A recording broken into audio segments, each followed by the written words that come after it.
Came under fire for being racially biased. One study found that black children made up a whopping 42% of all non-family abductions, even though they comprised only 15% of America's child population at the time. Despite such alarming figures, it was mostly white faces who appeared on milk cartons during the campaign's short lifetime.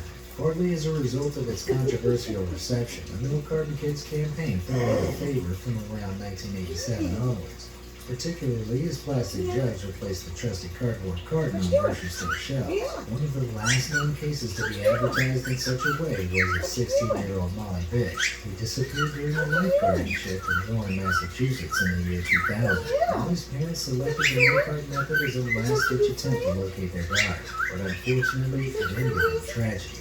The remains were discovered in 2003.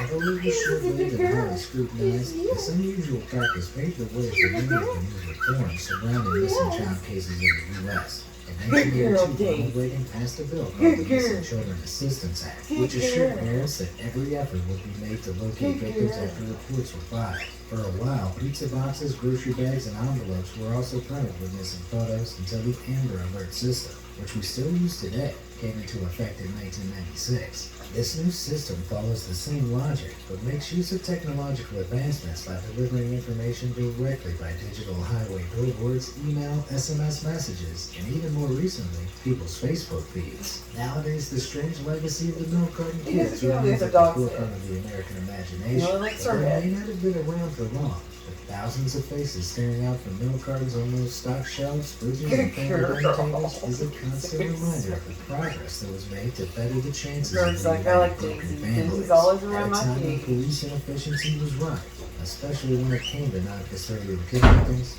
Bonnie Loman was incredibly lucky to be recovered safely thanks to the milk carton program, although many others like Ethan, Johnny, and Molly were not so fortunate. In a modern age where